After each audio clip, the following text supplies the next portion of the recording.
Actually, are you saying that all those people who might be foreign-born but have HIV have come to Britain knowing that and coming to get the National Health Service treatment for it? Is that what you're saying? Well, that they've fallen sick and they say, we can go to Britain and get treatment? Is that what you're saying? Well, those retroviral drugs can cost over £20,000 a year to access.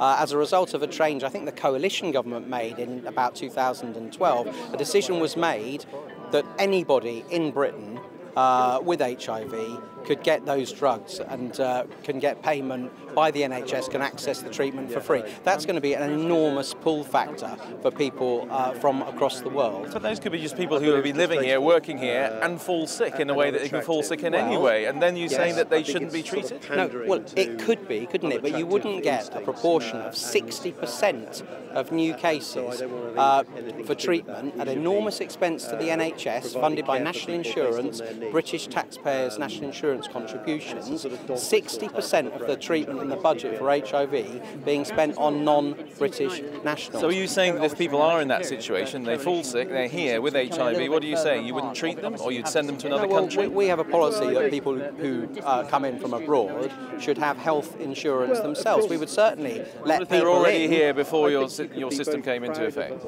Well, look, if they're already here and established and here legally and paying taxes, then that's different. But we're talking about 60% of new cases of HIV treatment requiring enormously expensive retroviral drugs and enormously highly trained medical expertise being within Britain to non-British nationals. And I think that's a major issue for a system like the NHS, which is a national insurance-based system for the British people. It will not survive if it's thrown open to the whole world. But are you saying then, if people are here, they've got HIV, they've been living here, they haven't got a form of insurance, you would treat them, or you would say that they must go home, or they wouldn't treat them? Look, I think kind of retrospective action is always problematic.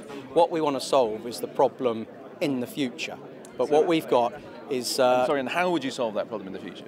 Well, we wouldn't allow NHS funding for those incredibly expensive retroviral treatment for people who arrive here from abroad, have never even had the opportunity to pay into our national insurance system that funds our NHS. We wouldn't prioritise those people over people, British... Hang on, it's not a question of prioritising them, because they might just be sick. Andy, I mean, they'll be treated the same way. Andy, politics is all about prioritising the allocation of scarce resources. Those are the moral choices we take. We've set out ours. We don't believe that the NHS can cope with the strains it's under at the moment, which is why we found £3 billion extra in a fully costed plan to put into it. We think a crackdown on its resources being used by people who've arrived from other countries and have never had a chance to pay into the system is a very, very pro-NHS policy. And we'll see, won't we, what the British people think of that, because there were 6 other parties on the platform who threw up their hands in horror, and Nigel Farage made the point, and of course is now getting slated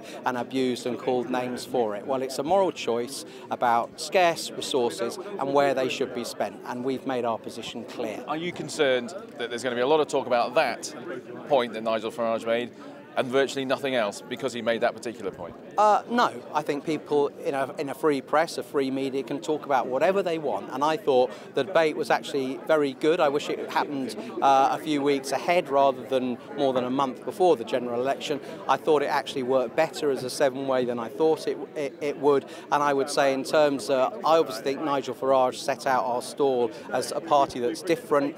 If I was to pick somebody else who kind of approached the same performance level, it would probably be Nicola Sturgeon, which makes Ed Miliband strategically the big loser of the night.